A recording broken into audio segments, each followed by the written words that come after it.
Hi mga karag-karag, isang magandang umaga sa inyong lahat mula dito sa Lasak City. Wake up like this, yung minupusal fashion distraction look natin dahil maaga ako nakatulog kasi masakit yung ulo ko.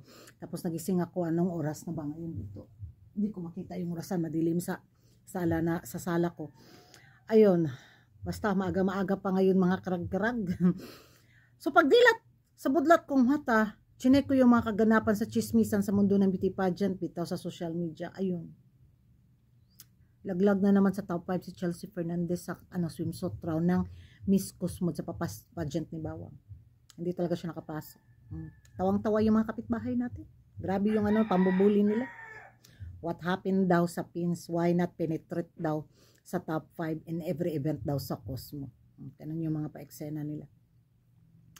Kasi nga, ayaw na mga taga-bitsin yung mga fresh na beauty. Gusto nila yung mga kitot na beauty ba. Ganun yung gusto. Ganun yung natipuhan ng ni Bawang. Yung mga alakitot na beauty. Ayaw niya ng mga mistisa. Ayaw niya ng mga maputi. Ayaw niya ng mga fresh na maganda yung mga face lock. Gusto niya yung mga buraot na mga dagway.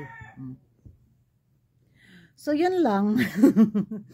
Yung bigay todo si Chelsea Fernandez sa kanyang performance. Kaso nga, hindi talaga siya type ng organisasyon.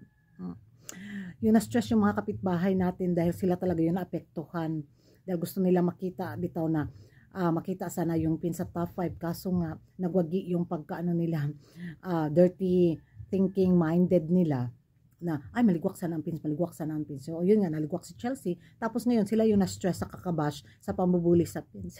Hindi ko alam kung ano yung kinain nila, nakakain sila siguro ng pait na panyawan bitaw. Tapos nakita ko naman yung performance ni Chelsea, okay naman sana. Siguro may kumabog lang talaga sa mga ibang kandidata. Hindi ko naman pinanood yung mga performance sa mga kandidata. Sa totoo lang mga karag-karag ha, walang halong to kaikikan. Hindi talaga ako nag-check ng mga pa-eksena din ng mga ibang kandidata kung sino yung mga frontrunner sa pageant ni Babang. Wala eh. Sine-check ko lang talaga yung ganap ni Chelsea Fernandez kung ano yung performance. Yun lang. Hindi ko alam kung ano yung mga pa-eksena nila doon. Basta makita ko lang yung post na may Chelsea Fernandez, sine-check ko, ayun. Tapos ngayong araw na to, kahapon pala, kahapon no? Laglag nga si Chelsea sa top 5 sa best in swims. Ayaw nga nila. Ayaw nila sa pins. Huwag nang ipilit. May milit lang naman yung mga natin, taga Milky Way na kapitbahay na feeling powerhouse sa pageant ni Bawang. Ganon. Tapos, wag lang talaga magkamali ang wag lang talaga magkamali si Bawang sa pagligwa kay Chelsea sa pa-voting dahil nako, todo suporta ang mga taga-Sultan Kudarat sa botohan kay Chelsea Fernandez. Biruin nyo, mula doon sa rank top 15 si Chelsea, biglang bumulusok sa top 1. Grabe yung binuhos ng mga taga-Sultan Kudarat, netizen people of the community para sa laban na to ni Chelsea Fernandez. Pagdayain talaga sa botohan si Chelsea Fernandez, nako, kabahan na sila sa taga-Sultan Kudarat. Impas yun si Bawang. Di ba? Kasi wala sa taon na to kung pag susmitihin natin yung botohan, wala, mahina talaga yung suporta ng mga taga-pins sa pageant ni Bawang. Kaya nung nag-top 15 rank si Chelsea Fernandez, bayanihan din ang mga taga-Sultan Kudarat para may angat ang boto ni Chelsea at which is nag-top 1 talaga. Kaya nako, Bawang, watch out sa Sultan Kudarat. Huwag nyo talagang dayain. Mga karag-karag yung mga kaganapan na yun, tawang-tawa yung mga kapitbahay natin taga Milky Way sa pagkalaglag na naman ni Chelsea Fernandez, another lose daw sa pins. Pastilan, mararabad yung gwapa ang ilang kandidata. Napailang rin yung queen ay. Ayaw talaga, allergic sila sa mga magaganda. Kaya wala talaga sa radar nila si Chelsea Fernandez. Pero yun lang dahil Chelsea, laban lang dyan, pakimbot-kembot lang dyan because ang beauty mo is hindi pang Cosmo, kundi pang Miss Universe. Kung matalo ka dyan, dead maballs.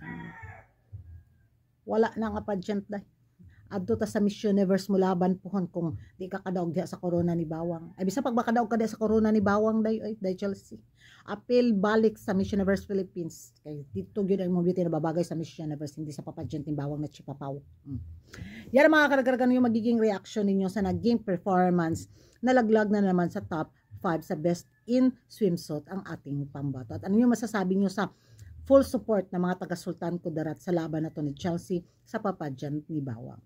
Magingay tayo sa comment section dahil ang daming mga chika, mga pasabog na paiskandalo at intriga sa pinag-uusapan sa social media, kaya ihahabol ko ito. Kaya inuna ko lang itong tawang-tawa na naman yung mga kapitbahay natin. Dihan mo mga karag-karag. Kaya mag-ready na tayo sa ating menopausal bungang destruction look sa next chismisa natin. And thank you for watching. See you in my next vlog. Bye-bye!